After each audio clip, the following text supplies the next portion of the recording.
Seguimos con nuestras lecciones de el orden cronológico del ministerio de nuestro Señor Jesucristo. Ayer habíamos culminado hablando de a quién debemos temer.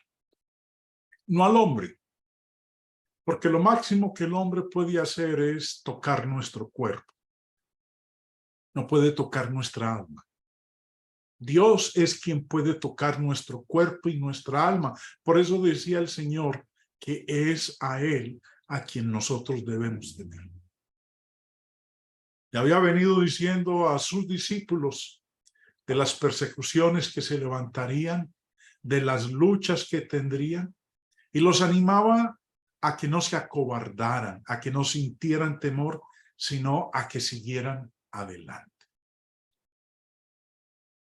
Continuando, después de decirles que no tengan temor del hombre, habla de que hemos de tener el valor y el arrojo de reconocer a Cristo ante los hombres. Confesar al Señor sin sentir nada de vergüenza delante de los hombres. Vamos a estar leyendo y estudiando en esta primera parte de la lección los versículos 8 al 12 de Lucas capítulo 12. Dice el versículo 8 y 9, os digo que todo aquel que me confesare delante de los hombres, también el Hijo del Hombre le confesará delante de los ángeles de Dios.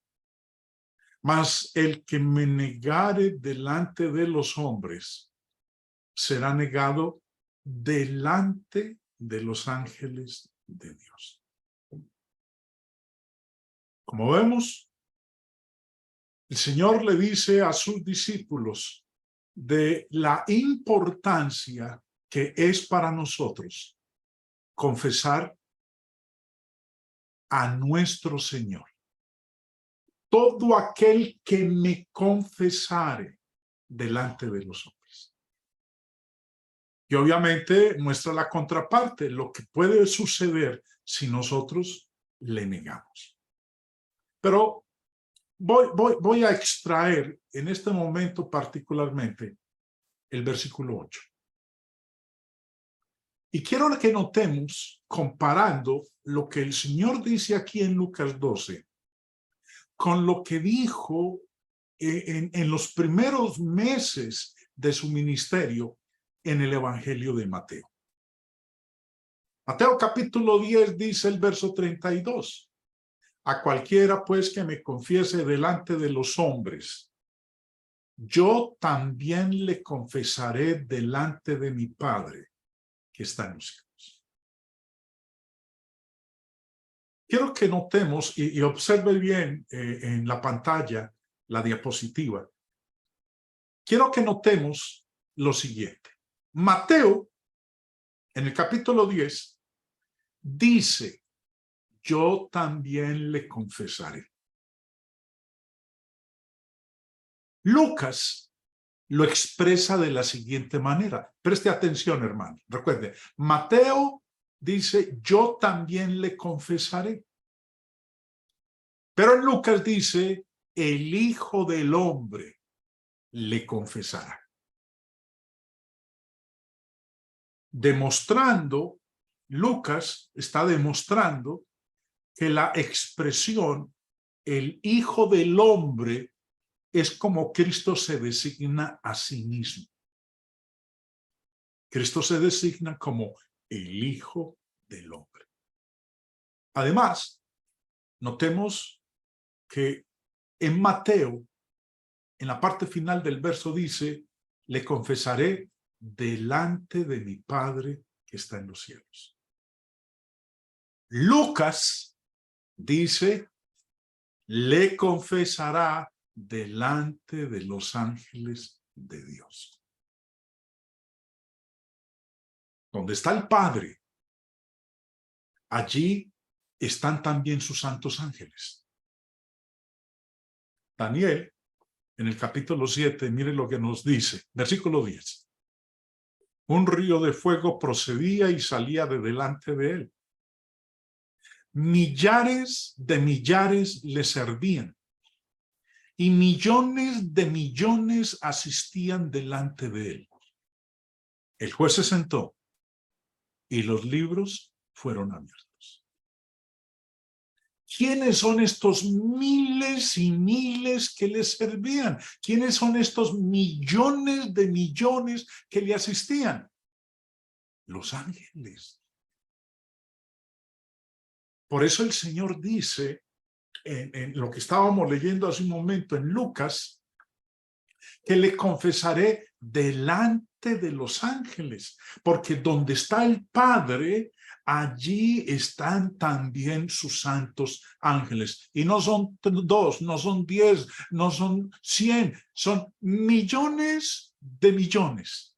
¡Qué espectáculo será estar ahí! Y recibir la promesa del Señor de confesarnos no solo delante del Padre, sino delante de esos millones de ángeles. Mateo 16 dice en el verso 27, porque el Hijo del Hombre vendrá en la gloria de su Padre con sus ángeles, y entonces pagará a cada uno conforme a sus obras. Vendrá en la gloria de su Padre con sus ángeles, con los ángeles del Padre, con los millones y millones de ángeles que están delante de Dios Padre. El que lo confiese, el que confiese al Señor ante los hombres, será confesado ante su Padre. Neguémoslo ante los hombres y seremos negados ante los ángeles de Dios.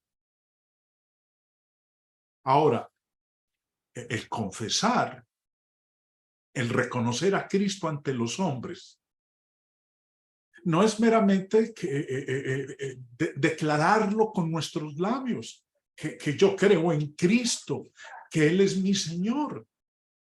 No, también lo declaramos, también lo confesamos con nuestras acciones. Aunque debemos confesar con nuestros labios, también debemos actuar de acuerdo con nuestras palabras.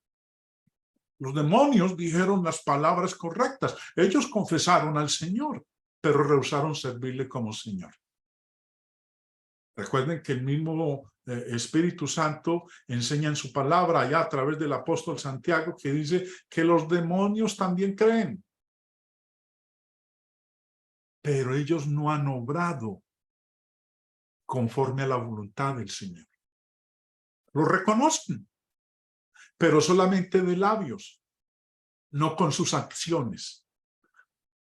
Aún así, si solo hablamos de labios para afuera, pero no vivimos la vida que refleja nuestra fe, entonces seremos negados por Él. Seremos negados delante del Padre y delante de los millones y millones y millones de ángeles que le sirven. Continuemos. Dice en el versículo 10. A todo aquel que dijere alguna palabra contra el Hijo del Hombre, le será perdonado. Pero al que blasfemare contra el Espíritu Santo, no le será perdonado. Recordemos, vuelvo y lo repito, como lo he dicho en las clases anteriores, que el Señor en esta parte aquí, y como nos lo está mostrando Lucas, ya al final de su ministerio, en los últimos 3 años de su ministerio, los últimos 3 meses de su ministerio, el Señor está volviendo a repetir muchas de las mismas enseñanzas que Él presentó en Galilea, donde inició su ministerio. A todo aquel que dijere alguna palabra contra el Hijo del Hombre le será perdonado, pero el que blasfemare contra el Espíritu Santo no le será perdonado. Ya habíamos estudiado en lecciones anteriores, hace varios meses, lo relativo a la blasfemia contra el Espíritu Santo. Pero cuando lo estudiamos en esa ocasión, fue durante el primer año del ministerio de nuestro Señor. Ahora nos encontramos casi al final de su ministerio, en un lugar diferente. El Señor no se encuentra en Galilea, ahorita se encuentra en Perea, al otro lado del río Jordán, territorio netamente gentil.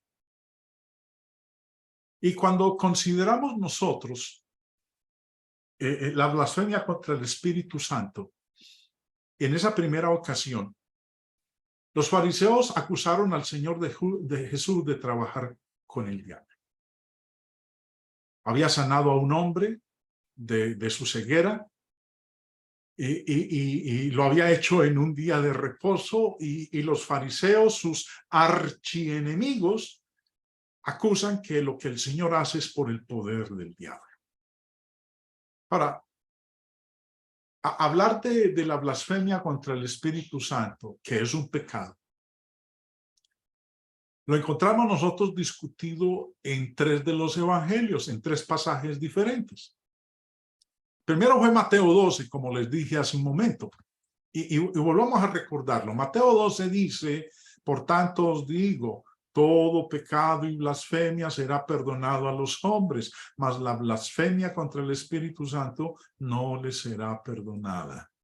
A cualquiera que dijere alguna palabra contra el Hijo del Hombre le será perdonado, pero al que hable contra el Espíritu Santo no le será perdonado, ni en este siglo ni en el venidero. Lucas, que lo acabamos de leer, que es el Señor volviendo a enseñar el tema de la blasfemia contra el Espíritu Santo al final de su ministerio. Mateo 12, que es al inicio de su ministerio, y el otro pasaje es Marcos capítulo 3, que es el texto paralelo a Mateo capítulo 12. Esos son los 3 pasajes diferentes en donde se discute lo relativo a la blasfemia contra el Espíritu Santo. Ahora, ¿qué no es la blasfemia contra el Espíritu Santo? Muchos piensan que han cometido este pecado. Entonces, deciden abandonar todo esfuerzo por vivir correctamente. Otros viven bajo una nube siniestra y una carga de temor de que lo cometerán. Y estas situaciones a menudo se obtienen a causa del concepto equivocado en cuanto a lo que es realmente el pecado contra el Espíritu Santo. Entonces, vamos a aprovechar este momento del estudio para ver lo que no es la blasfemia contra el Espíritu Santo. No es el homicidio, no es el asesinato. Aquellos que mataron a Cristo fueron perdonados. Hechos capítulo 2 dice, varones israelitas, oíd estas palabras. Jesús Nazareno, varón aprobado por Dios entre vosotros con las maravillas, prodigios y señales que Dios hizo entre vosotros por medio de él, como vosotros mismos sabéis. A este, entregado por el determinado consejo y anticipado conocimiento de Dios, prendisteis y matasteis por manos de inicuos, crucificando. ¿Qué pecado cometieron? Asesinato, homicidio. Pero les fue perdonado. Si seguimos en la lectura de Hechos 2, cuando ellos, después de que Pedro les ha dicho lo que les ha dicho, dice la Escritura que reconocieron su pecado y le dijeron a Pedro, le preguntaron que qué tenían que hacer para que Dios los perdonara. Pedro les dijo que se arrepintieran y se bautizaran y que los pecados les serían perdonados. Entre ellos, el asesinato. Entonces, la blasfemia contra el Espíritu Santo no es el asesinato. No es el adulterio. Los corintios fueron adúlteros, pero fueron perdonados. Primera de Corintios 6 dice, ¿no sabéis que los injustos no heredarán el reino de Dios? No erréis. ni los fornicarios, ni los idólatras, ni los adúlteros, ni los afeminados, ni los que se echan con varones, ni los ladrones, ni los avaros, ni los borrachos, ni los maldicientes, ni los estafadores heredarán el reino de Dios. Y esto erais algunos, mas ya habéis sido lavados, ya habéis sido santificados, ya habéis sido justificados en el nombre del Señor Jesús y por el Espíritu de nuestro Dios. El adulterio fue perdonado. Recuerda que la blasfemia no tiene perdón. La blasfemia contra el Espíritu Santo no tiene perdón. Pero no es el adulterio la blasfemia contra el Espíritu Santo. No es la apostasía. No es dejar el camino de Dios. Dejar la fe. Santiago dice en el capítulo 5, hermanos, si alguno de entre vosotros se ha extraviado de la verdad y alguno le hace volver, sepa que el que haga volver al pecador del error de su camino salvará de muerte un alma y cubrirá multitud de pecados. Entonces, extraviarse de la verdad, apostatar de la verdad, no es la blasfemia contra el Espíritu Santo. Tampoco es la simple blasfemia. Pablo dice en 1 de Timoteo 1, habiendo yo sido antes blasfemo, perseguidor e injuriador, mas fui recibido a misericordia porque lo hice por ignorancia, en incredulidad. A Pablo le fueron perdonadas sus blasfemias. No la blasfemia contra el Espíritu Santo, sino cuando él blasfemaba en general. Dice, fui recibido a misericordia. Dios lo perdonó. Entonces, la simple blasfemia no es la blasfemia contra el Espíritu Santo.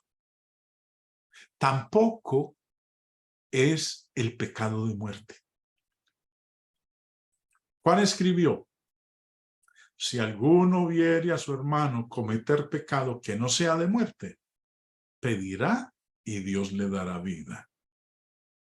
Esto es para los que cometen pecado que no sea de muerte. Hay pecado de muerte por el cual yo no digo que se pida. Toda injusticia es pecado, pero hay pecado no de muerte. Entonces, vemos aquí, hermanos, en esta corta lista, lo que no es la blasfemia contra el Espíritu Santo. Ahora, si no es, si los pecados mencionados aquí, si las acciones mencionadas aquí no son la blasfemia contra el Espíritu Santo, entonces, ¿qué es la blasfemia contra el Espíritu Santo? Cualquier cosa que sea la blasfemia contra el Espíritu Santo es un pecado terrible y trágico. Marcos, en el capítulo 3, mire cómo lo llama. Cualquiera que blasfeme contra el Espíritu Santo no tiene jamás perdón, sino que es culpable de pecado eterno. En la versión moderna, mire cómo lo expresa. Mas el que blasfemare contra el Espíritu Santo no tiene perdón jamás, sino que queda sujeto a eterna condenación. Aquellos que la cometen, la blasfemia contra el Espíritu Santo, nunca pueden tener perdón.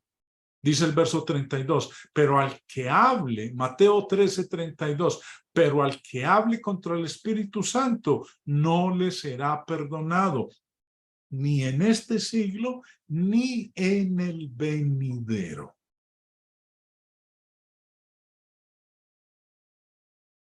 ¿Qué quiere decir? Ni en este siglo, ni en el venidero. ¿Qué significa? La palabra siglo en este pasaje, nos dice el señor Bain en su diccionario griego que viene de esta palabra griega, aion. que significa edad, periodo de tiempo. Edad, periodo de tiempo. Entonces, si leyéramos el versículo y colocáramos ahí la definición de la palabra, entonces no le será perdonado ni en este periodo de tiempo, ni en el que viene después de este tiempo, por decirlo de esa manera. Los judíos reconocían 2 siglos. Porque como dice el verso 32, ni en este siglo ni en el siglo venidero. No está ahí, pero es lo que quiere decir. No les será perdonado ni en este siglo ni en el siglo venidero. Vuelvo y repito lo que dije hace un momento. Los judíos reconocían 2 siglos o eras, o si nos devolvemos a la definición, reconocían 2 periodos de tiempo. Ahora, ¿cuáles eran esos 2 periodos de tiempo? El de antes de Cristo, o sea, pues, el periodo de la dispensación mosaica, cuando estaba en vigencia la ley de Moisés, y el venidero. O sea, pues, a partir del día de Pentecostés, cuando vino el Espíritu Santo. Los judíos esperaban al Mesías,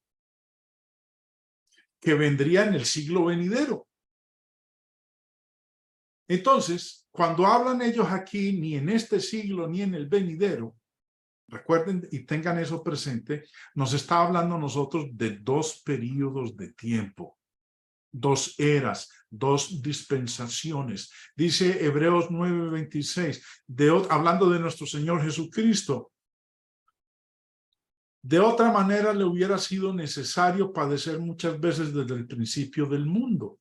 Pero ahora, en la consumación de los siglos, en la consumación de ese siglo, en la consumación del periodo de tiempo que abarcaba la ley mosaica. Jesús apareció en la consumación del primer siglo. Cuando digo primer siglo me refiero al primer periodo de tiempo, porque los judíos reconocían 2 periodos de tiempo, 2 siglos o 2 eras. Pablo dice en 1 Corintios 10:11, y estas cosas les acontecieron como ejemplo y están escritas para amonestarnos a nosotros, a quienes han alcanzado los fines de los siglos. O sea, pues los que llegaron vivos al final de la dispensación mosaica. Esos son los 2 siglos que los judíos reconocían. El fin de un siglo, el fin de un periodo de tiempo era seguido inmediatamente por otro. Y eso era parte de la visión tradicional de los judíos con respecto al Mesías.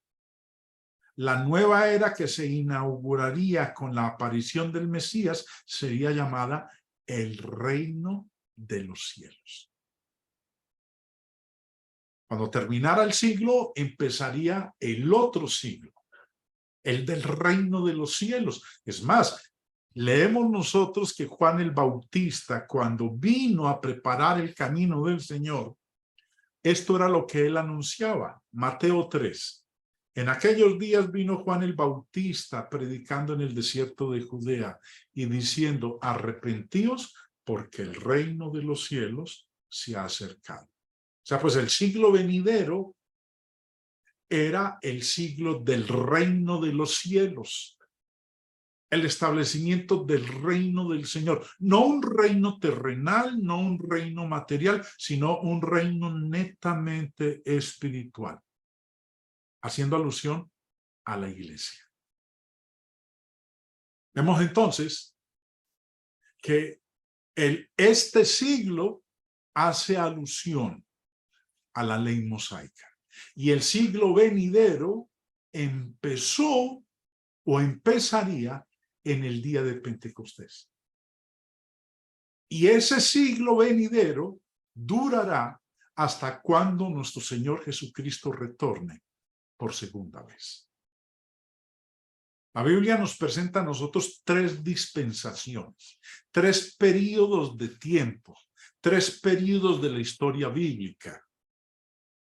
La era patriarcal, la era mosaica y la era cristiana. Cuando el Señor vino, vino en el siglo mosaico. Murió bajo el siglo mosaico, por usar el término, ni en este siglo ni en el venidero.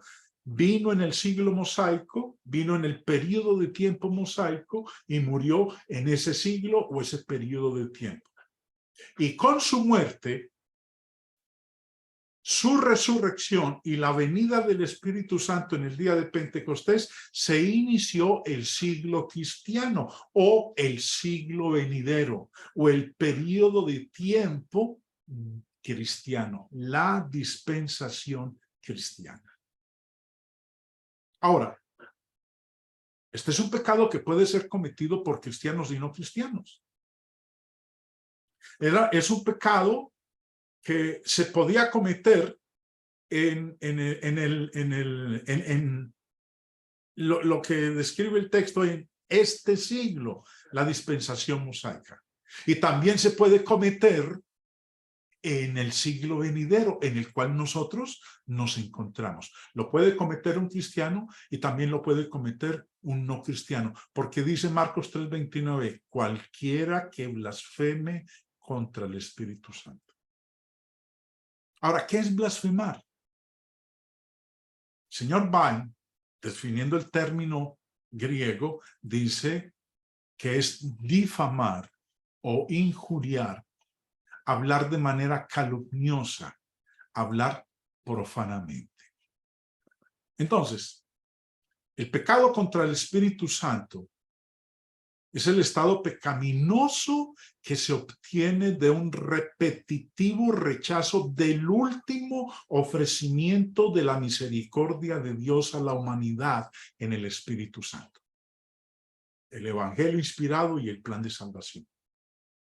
Resultando en que el corazón que lo rechaza se endurece.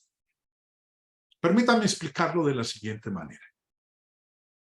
Como dije hace un momento, este es un pecado que puede ser cometido por cristianos y no cristianos. Tenemos aquí a un hombre en un río, flotando, río abajo, hacia unas cataratas peligrosas y mortales. Y en su trayecto río abajo, en 3 oportunidades diferentes, se le advierte de la catarata que hay más adelante y del consecuente resultado de caer por esa catarata y morir. Ahora, y las personas le gritan, le urgen a detenerse, a que procure salirse del río. Ahora, ¿qué podría hacer este hombre? Bueno, podría aceptar la primera advertencia que le hizo y salvarse. O podría rechazarla y hacer caso a la segunda advertencia.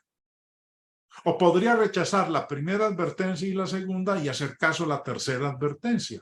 O finalmente podría rechazar todas las 3 advertencias que se le hicieron y al rechazar la tercera y última advertencia, inevitablemente está sellando su destino.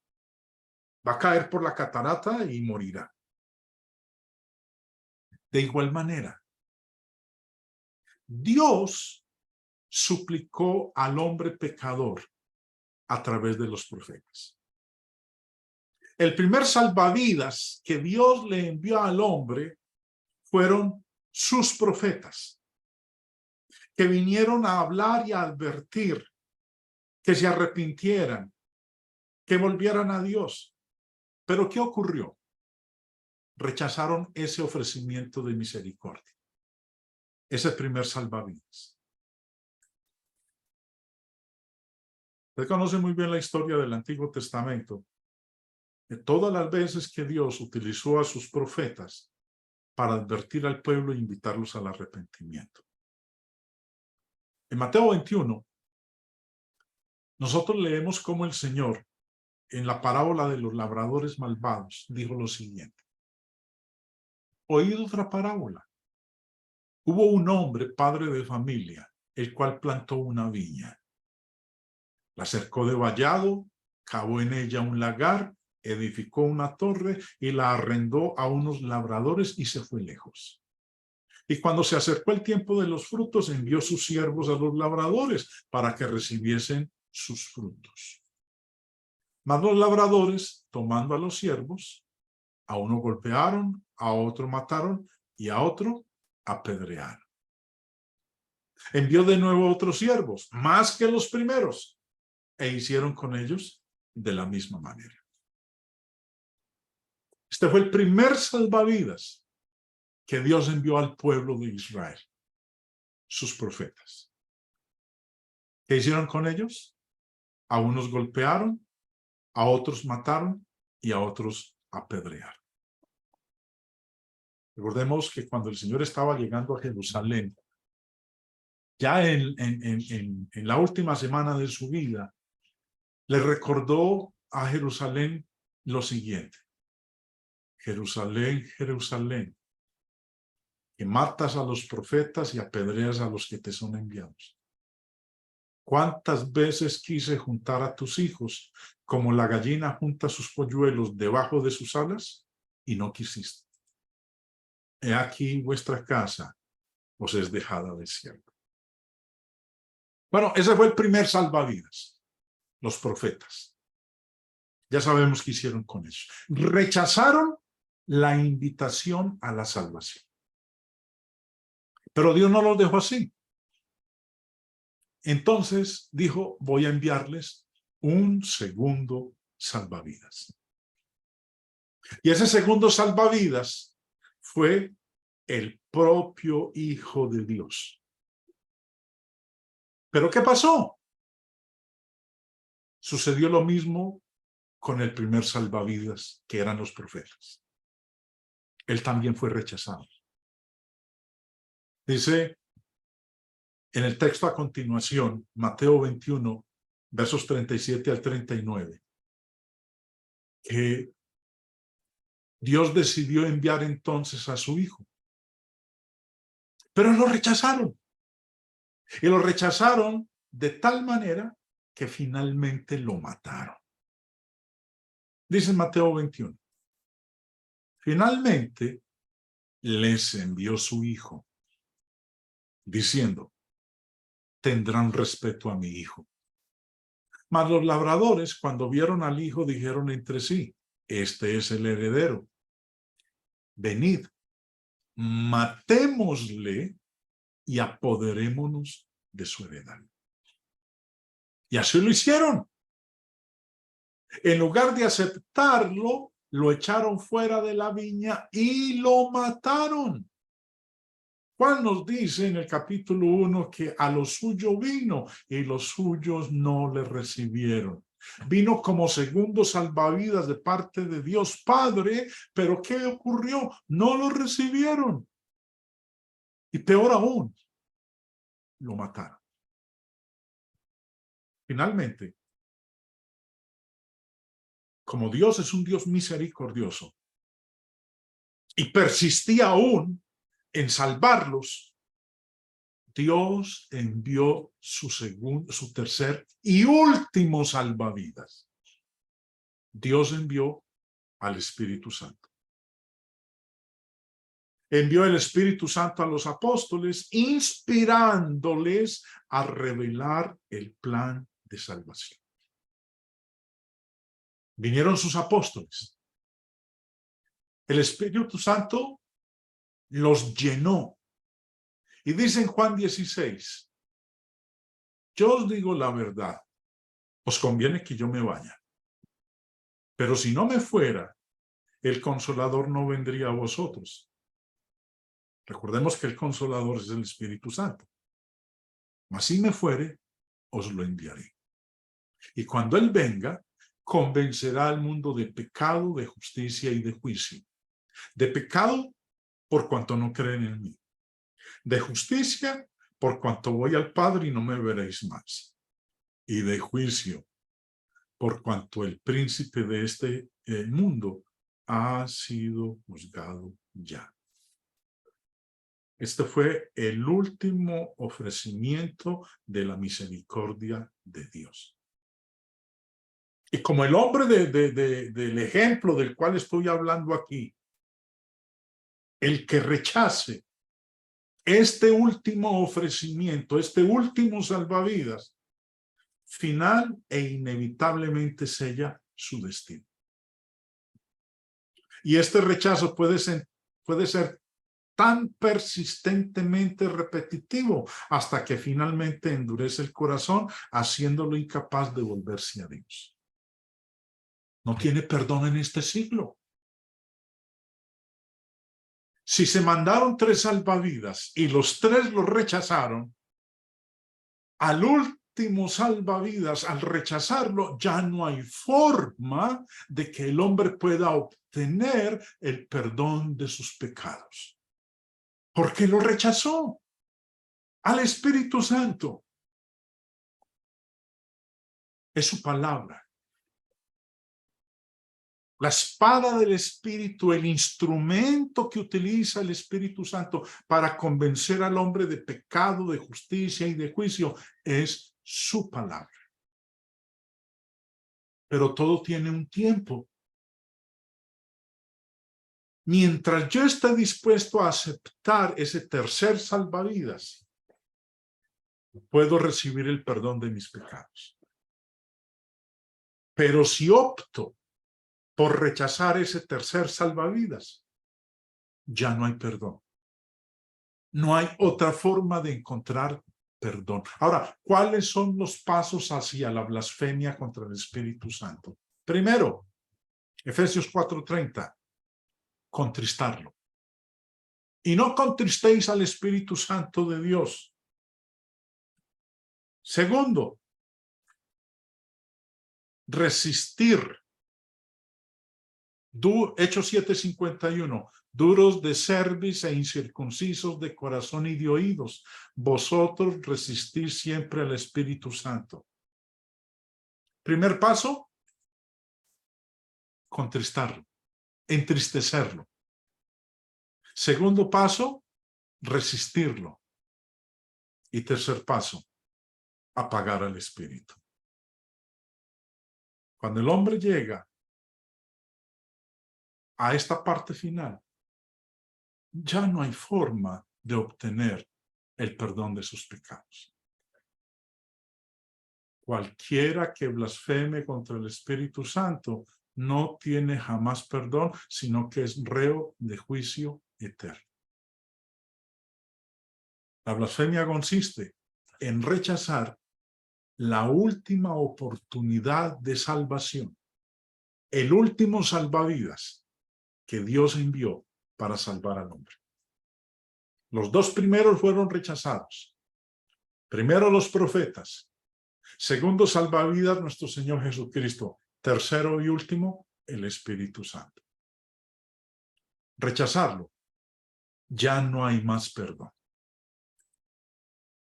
Entonces, mis hermanos, continuando con lo que venimos nosotros estudiando, y ya en la parte final de este estudio, el Señor siguió diciéndoles, cuando os trajeren a las sinagogas y ante los magistrados y las autoridades, no os preocupéis por cómo o qué habréis de responder o qué habréis de decir, porque el Espíritu Santo os enseñará en la misma hora lo que debáis decir. Los apóstoles serían bautizados con el Espíritu Santo. El Espíritu Santo los inspiraría. Por eso No era necesario que ellos hicieran algún tipo de preparación por adelantado cuando fueran llevados ante los gobernantes, porque el Señor les daría las palabras para hablar. Más adelante aquí en el libro de Lucas, en el Evangelio de Lucas, estamos en el capítulo 12, pero miren lo que vuelve y dice el Señor en el capítulo 21. Proponed en vuestros corazones, no pensar antes cómo habéis de responder en vuestra defensa. Porque yo os daré palabra y sabiduría, la cual no podrán resistir ni contradecir todos los que se opongan. Obviamente, el ser llevado a una sinagoga, a juicio ante la sinagoga, podría ser una experiencia aterradora. Pero Jesús no menciona solamente las sinagogas, también habla de magistrados y autoridades. Dice ahí el verso 11, cuando os trajeren a las sinagogas y ante los magistrados y las autoridades. A estos magistrados y autoridades podían ser judíos o gentiles. ¿Cómo conducirse ante tales jueces sin excluir a gobernadores y reyes? ¿Cómo dirigirse a ellos y qué decir en defensa propia?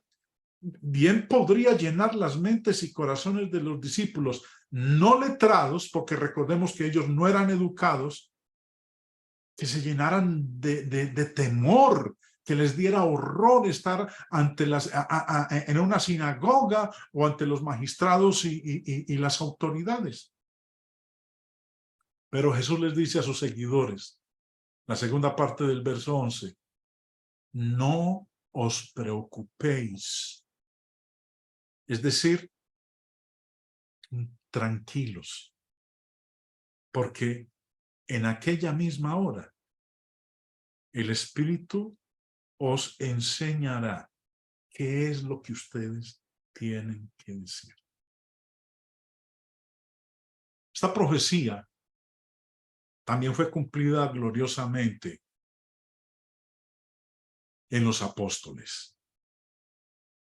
Pedro, los otros apóstoles, estuvieron ante el concilio, fueron juzgados y no pudieron con ellos.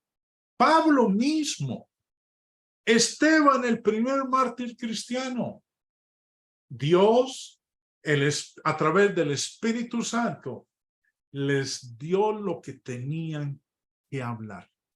Por eso les dijo, no os preocupéis por cómo o qué habréis de responder o qué habréis de decir.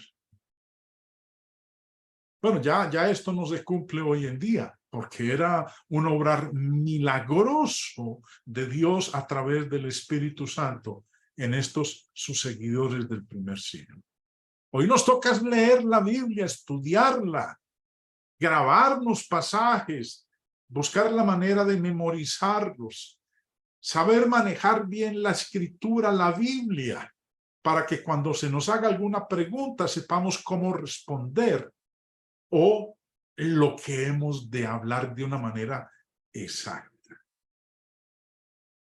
En esta parte el Señor les dijo, la gran responsabilidad y deber que tenemos nosotros, si realmente somos discípulos del Señor, a reconocerlo ante los hombres y que no nos dé temor.